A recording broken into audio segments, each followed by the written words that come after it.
it's the enemy in order to be careful. And by the way, there's an idea that I saw regarding this week's parsha.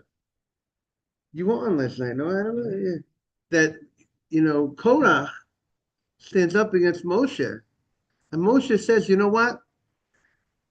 He tries to make peace and everything, but he says at the end of the day, if Hashem will, he says that, the ground will open up to show who's right and who's wrong. Why would Moshe Rabbeinu want to do such a thing?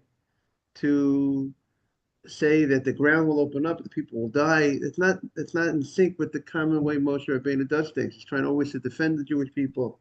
That he should suggest something that will actually kill Jewish people. The answer is because Korach is very dangerous. Because he wants to come and say, I'm religious too, like you, Moshe. I'm not a religious Jew. I'm not a, or I'm not saying I want to be, I'm not anti-religious. He says, everybody's holy. Why should you be the leader more than anybody else? We're all equal. We're all holy. We're all Jews. We all will keep Torah and mitzvahs. That's the more dangerous enemy than the anti-Jewish. If they're Jewish, he's not Jewish. I can't connect with that. He's anti-Jewish. But the enemy that says, I'm Jewish just like you. I have, the Saddukim. The Saddukim. They say, we believe in Torah, only the written Torah. We don't believe in the oral Torah. They wanted to remove the whole oral traditions away from Torah. Those are much more dangerous, because then they could get the masses of Jews with them, because they're saying that they're not anti.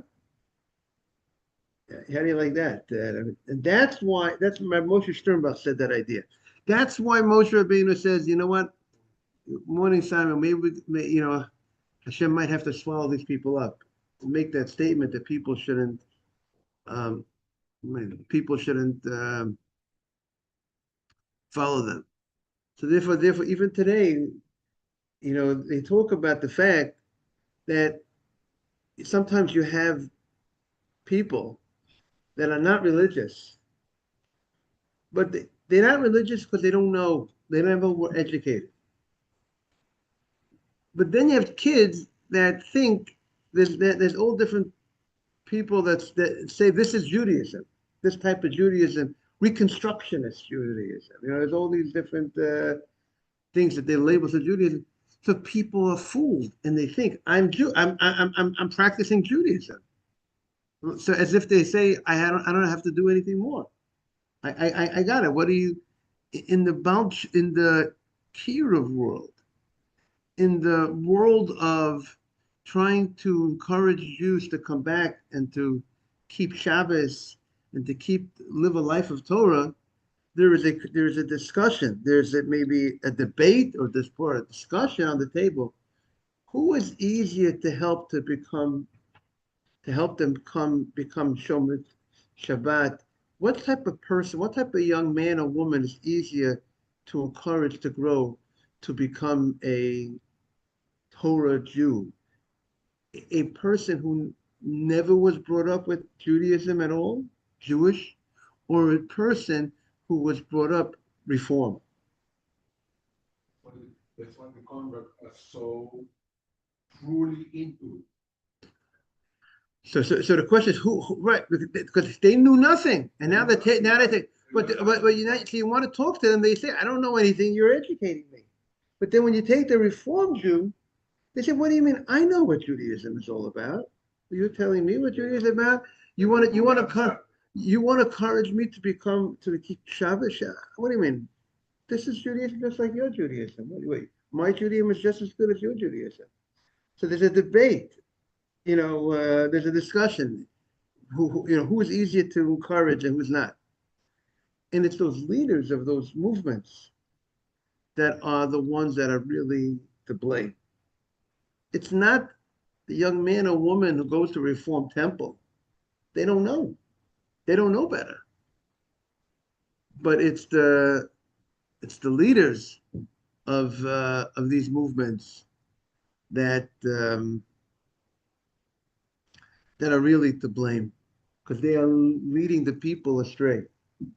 You know, one of one of the so-called rabbis of these, so let's say it happens to be of,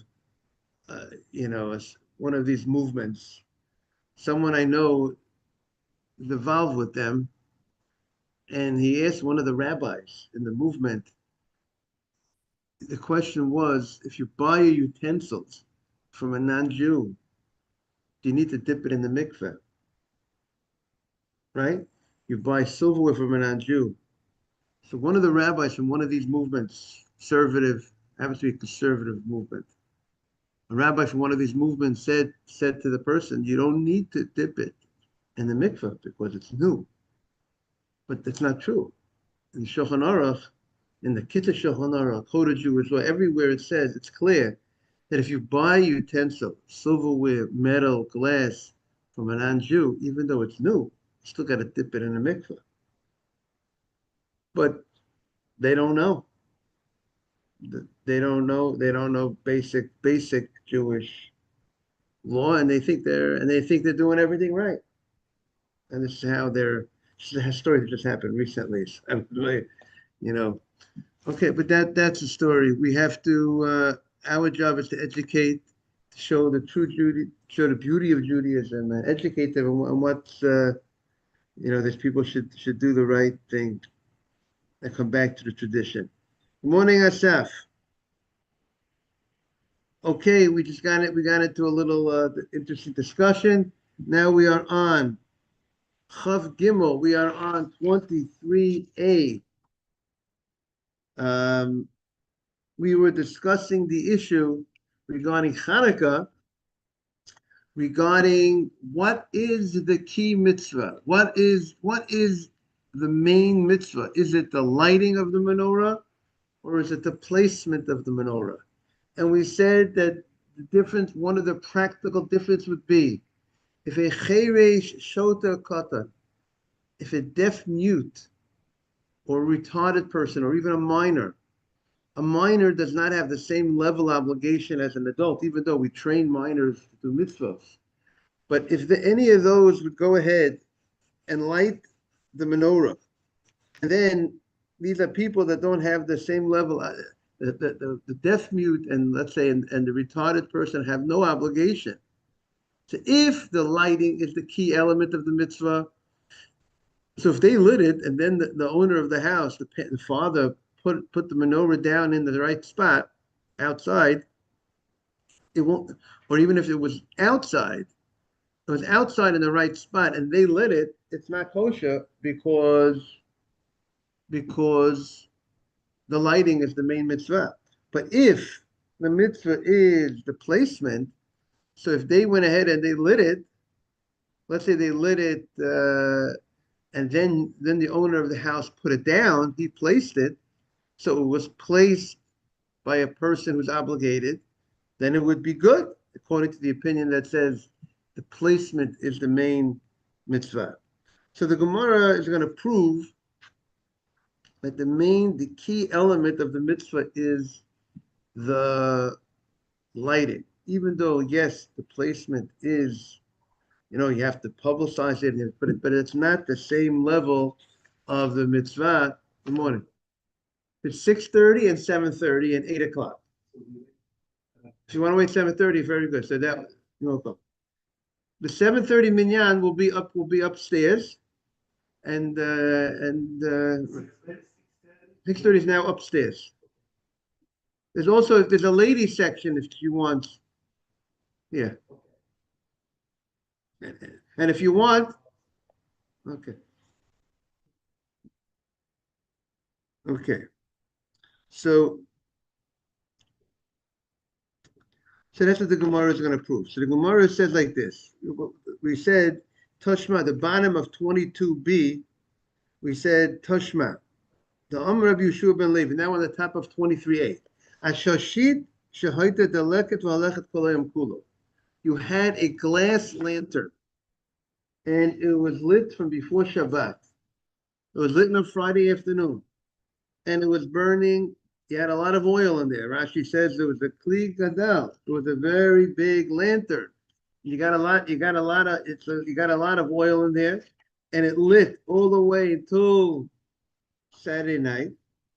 Lamotzi Shabbat, so on Saturday night, mechaber, you take it out, you blow it out, umadlika, and then you got to go ahead and you have to relight the menorah. You can't fulfill the mitzvah of menorah by lighting one night and putting enough oil to last multiple nights, right? Each night, just like in the Beit HaMikdash, every night they lit the menorah. We have to light the menorah every night. So the Gemara says if it was lit on Friday and it went all the way to Saturday night, so the Motzei Shabbat on Saturday night, mechaber umadlika. On Saturday night, you have to go ahead and extinguish the light and relight it. By the way, on the point that I mentioned before, interesting, when you buy a utensil, glasses, you know, to drink from, food utensil you're using for food from a non-Jew, even though it's new, you have to dip it in the mikveh. One reason is because it's leaving the domain of the non-Jew and it's entering the holiness of a Jew. And now that there's a change from non-Jewish ownership, and now it's entering the holiness of a Jew, the same way when a non-Jew enters the covenant of Abraham, they want to become Jewish, you need to go to the mikveh, the person has to go to the mikveh. So to the utensils that you're going to use to eat that are entering from the domain of the non-Jew, to that change to a Jew also requires going to the mikveh. The only thing that when it's new, you don't have to worry about any absorption that you have to, remove. And, there's a process of removing, how to make a utensil that was used by a non-Jew, has absorptions of not kosher, how to make it kosher. There's a process how to remove it. Let's say if a piece of silverware was used, you could take a boiling pot, boil it up, wait 24 hours from the time that it was used last by the non-Jew, and put the utensil into that boiling pot of water. That would remove any absorption. But there's nothing to do, but that's one thing. There's two different laws. There's absorption to remove what's not kosher in an item. There's a second law, dipping in a mikveh. It's two different laws. Maybe that so-called rabbi, not really a rabbi, mixed up the concepts. And he thought that something is new, you don't need to go. He said you don't need mikveh has nothing to do with whether it's new or not new. Mikveh is about it leaves the ownership of the non-Jew to the Jew. So even the item is new, it would require going to the mikveh. That was his mistake, his obvious mistake. Okay, so going back to the Gemara. If you say Bishlam Hadlok mitzvah, if you say, and by the way, a lot of people don't realize, even in the religious community, a lot of people don't realize that if you buy glasses to drink, you have to dip in the mikveh. The reason why they might make a mistake is because a lot of people, let's say in the Sephardi community, they might use glass for dairy and meat. Correct, Mr. Haber? A lot of people in the community do that, so because they're relying on the saying that the glass is not going to really absorb. But that is the fact that people might use glasses for dairy and meat does not say that you could use the glass. Doesn't mean that you don't need to dip it in a mikveh. Again, it's two different laws. Using glasses for dairy and meat is because you're saying it's not really absorbing the meat or the dairy in the glass, and therefore you want to use the same glass for both meat or dairy. But the transfer of ownership, buying from a non-Jew, the glass, I have to go dip in the mikveh. Yes, it's not biblical law. Glass is rabbinic law. But we follow. I always say, do we keep Hanukkah? Do we keep Purim? It's also rabbinic law. So the rabbinic law is just dip glasses in a what? In a mikveh. Just interesting topic that people confuse a little bit with glass, and people don't think that glass. I would say that's one of the common mistakes by a lot of people. A lot of Jews, the Jews don't realize that glass requires mikvah when you buy glass. I want to buy a new set of glasses for the our Shabbat dinner. A Shabbat table, the glass requires, right? A lot of people don't realize that, Simon. In my opinion, I think they get confused. You know what I'm saying? They get confused. How about the dishwasher, the hot temperature, the hotter the Right, but the dishwasher, the idea of the absorption in the glass, that's a separate law. Here we're talking about the requirement of kosher. of when you buy something, a utensils from a non-Jew. There's a responsibility to dip certain types of utensils, not porcelain, not china. Those things you don't. Let's say at least many say you don't need to. But klicheres, earthenware utensils you don't have to dip. Wood utensils you don't have to dip. Metal, glass are things that able to hear me, Adam, out there. Metal, and glass you have to go ahead and dip. So Simon, we're talking about the fact that if you and I would buy glasses we want to drink from, and they're new, they're out of the box.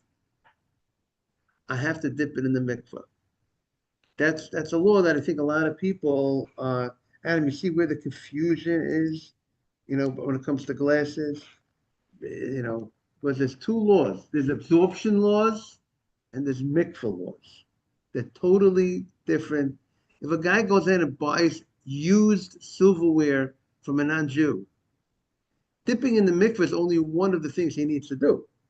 It's not that, okay, I dipped it in the mikvah, I'm good. No, no, no, no, no. You have to go ahead and first you have to remove the absorption, the not kosher absorption that's in the silverware, if you bought it used. And then you got to go ahead and dip into the mikvah. But if you went ahead and you bought new from the non-Jew, so there's no issue of absorption of not kosher materials because it's new, but it still has to go to the mikvah because it's leaving the ownership from the Jew to the non-Jew, to the Jew. There's an irony. The irony is if you would technically you go to a hotel or non-Jew owns you want to go, you're having a glass of soda in the hotel, right? The non-Jew, let's say the non-Jew owns the hotel, and I'm asking for a glass of soda. So that glass does not require, I'm allowed to use that glass without mikvah. Why? Because there's no transfer of ownership of the glass when I go ahead and I go into a hotel and I want a glass of soda. Is there a transfer of ownership from the non-Jew to the Jew of the glass? No, I'm just using the glass. If I would borrow a glass, if it's a non-Jew and the non-Jew owns a set of glasses, and I want to borrow the glasses from the non-Jew, he has, let's say, new set of glasses. He just bought it. He just bought a new set. It's in the box, never opened. And says, Rabbi, I want to lend you my glasses to use for your dinner. I'm allowed to use those glasses without mikvah. Why? Because he lent it to me. There's no transfer of ownership, so I could use those new glasses without even dipping in the mikvah. How do you like that? What do you say to that, Adam?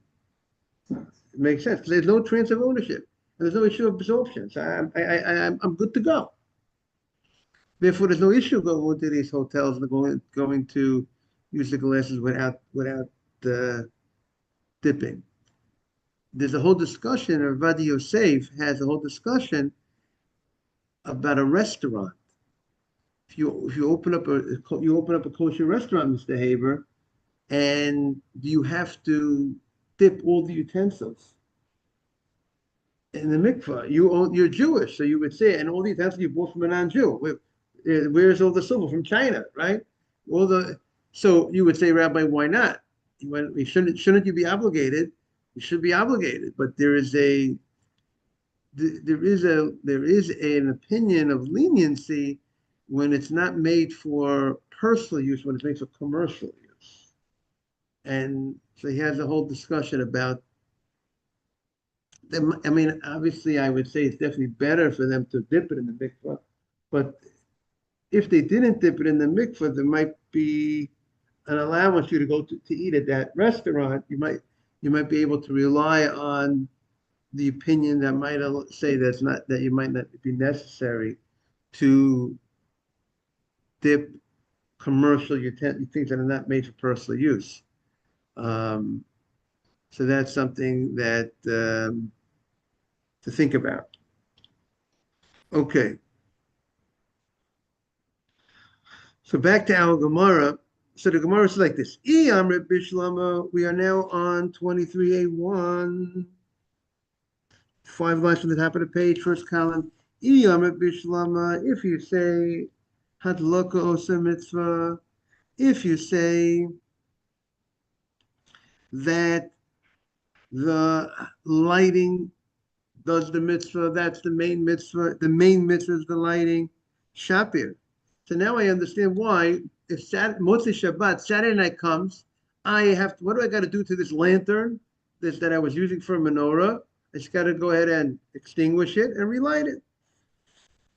But Eli Amr Hanachos mitzvah, if the placing is the mitzvah, is the main mitzvah, so I should have to pick up the menorah and put it down because that is the main mitzvah. Why does it just say I have to just extinguish it and relight it? I should have to mechaber umagbiah umanicha umadlika. It should say I have to extinguish it, lift it up, put it back down, and then relight it. If the main mitzvah is the placing down, so I would have to do more than that. I would have to, because after, so the way they explain it over here,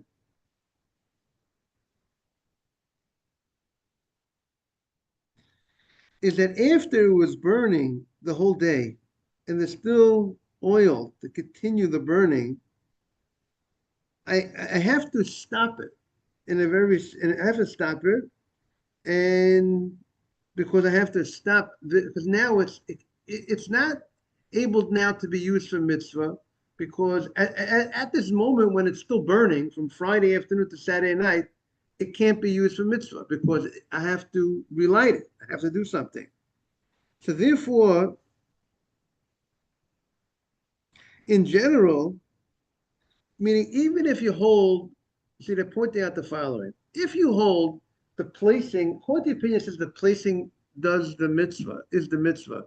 Are you going to tell me that every night, let's say on a Tuesday night, I lit my menorah Tuesday night. Now comes Wednesday night, and the menorah went out Tuesday. I lit it, Mr. Haber, Tuesday night at 5:30 at night. It gets dark at 5:30 already at that time of the year. I lit it, let's say that the stars came out. I lit the menorah. It lasted for a half hour. It went out.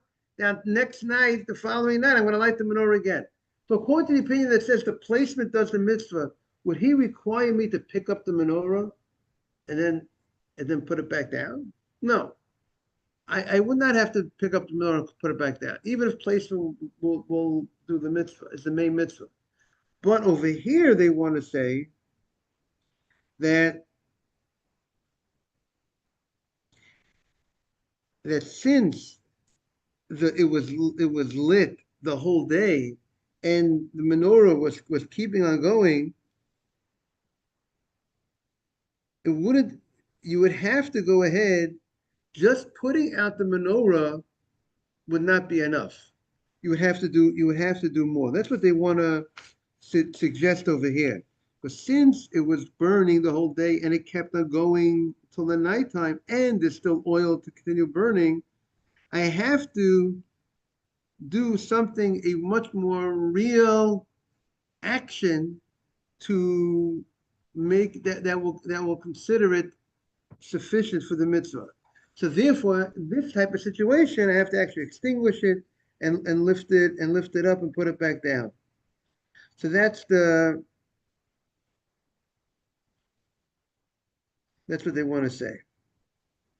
Now, so the Gemara says, furthermore, what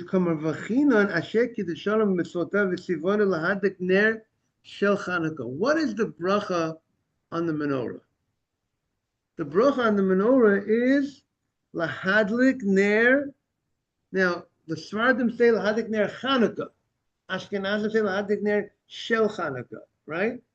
So what is the bracha? The bracha is Hashem commanded us to light the menorah. So if you're telling me Hashem commanded us to light the menorah, so what it doesn't say Hashem commanded us to place the menorah, to light the menorah. By saying to light the menorah would seem to indicate that the menorah is the bigger, the lighting is the main mitzvah. Is that clear? Now the question is, if you notice on Shabbat, what is the bracha when lighting the candles for Shabbat? We know that men, right, Shabbat, men have an obligation to light Shabbat candles if there's no woman in the house, right? If there's no woman in the house, the man lights Shabbat candles. And even if someone's parents live somewhere else, someone's parents are lighting in their house, but the child is in another house, a single person has to light somewhere else. So the question is, why is it the bracha of, for the Ashkenazim, they say Hadik Ner Shel Chanukah, Hadik Ner Shel Shabbat. So it's consistent. Sfardim, they say when it comes to Chanukah, they say Hadik Ner Chanukah. They don't have the shell in it, right? You'll check it out. Hadik Ner Chanukah. But when it comes to Shabbat, the Hadik Ner Shel Shabbat. You hear the question? Why the difference of the text of the bracha? So I saw one of the answers brought down, I think by the Shari Tshuva. Yeah, Shari Tshuva in the Shulchan Aruch, I mean Shabura, the Shari Tshuva is on the page. So in his commentary, he says Shabbat Omrim Ner Shel Shabbat, because he says because Chanukah, you're not allowed to use the light of the menorah on Chanukah. Right? We know that's why we have the shamash. We have the extra candle, right? We can't use it for personal use. We can't read by the Hanukkah candles. We can't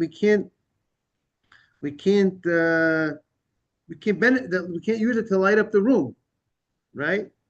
So, I think by Shabbat, if it's candles, I think people are lenient to read by candles. Maybe oil might be a question you might come to. You might want to move.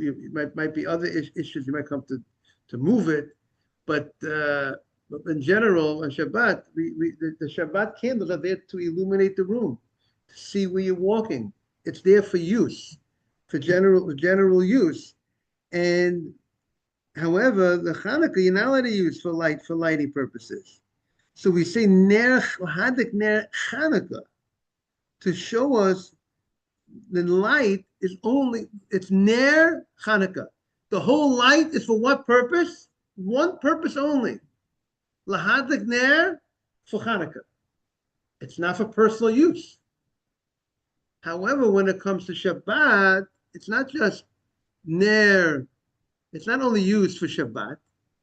It's not only used. It's not only for the mitzvah of lighting. It has the Shabbat candles are for personal use as well. Shabbat, the kavanah, the intention is that we use the light of the Hanukkah for personal use, of the Shabbat candles for personal use. And the light is there for our use, in contrast to the menorah, which is just ner Hanukkah, just the light of Hanukkah for the sake of Hanukkah for itself and not for any other use. And therefore, the Shabbat candles that are used, and therefore we say, V'zeh haner hameyeh hu shel Shabbat. Lahadlik ner. When it comes to Shabbat, we say lahadlik ner, to light a light, shel Shabbat. The ner that's going to be used for our use is shel Shabbat. It's a candle of Shabbat candles that are there for us. It's a ner of Shabbat. It's not just Ner Shabbat, it's the Shabbat candle, and we have nothing to do with it. We have no use for it. We're not allowed to use it. It's just that's the Shabbat candle, and we're not connected. No, we use the Shabbat candle. So it's not just Lahadik Ner Shabbat, it's Lahadik Ner of Shabbat that's going to be used for us. That's one approach. And then he brings another reason, another approach. Hanukkah, the mitzvah in Hanukkah, ein mitzvot ha'maaseh. What is the mitzvah that you have on Hanukkah? What's the action that you need to do? You got to go ahead and what are you going to do? You got to light, the action is the mitzvah of action on Hanukkah is lighting the menorah. That's the mitzvah you have tonight. Of the night of Hanukkah, that's the main mitzvah. You might have other mitzvahs of saying Al Hanisim, and by daytime you have Al Hanisim in your Amidah, and in Shabbat you say Hallel, but there's one mitzvah of action. You don't have no obligation of a meal, of eating on Hanukkah. It's nice having Hanukkah parties, but you don't have, if you go Hanukkah without a Hanukkah party, you didn't violate Hanukkah. It's a nice thing to have Hanukkah parties in honor of Hanukkah. But so Hanukkah, the mitzvah, the action, the mitzvah, there's no active mitzvah of action, only the Hanukkah menorah. So therefore, however, Shabbat, there's mitzvah of eating, other mitzvot that we do on Shabbat. And the candles are also one of the many action-packed mitzvahs that we have for Shabbat. So therefore, you say, Ner Shel Shabbat, Hadik Ner Shel Shabbat, that means there are many ways you know Shabbat is made known through the meal for Shabbat, other things that you do that emphasize the Shabbat. So therefore, when it comes to the candles, you say lahadlik. This is lahadlik ner. This is the ner of the Shabbat. This is the ner of the Shabbat. That the Shabbat. There's many things of the Shabbat that's happening, but this is the ner of Shabbat. When it comes to Hanukkah, when this is the thing. So you don't say the lahadlik ner of Hanukkah. This is the main action that you're doing.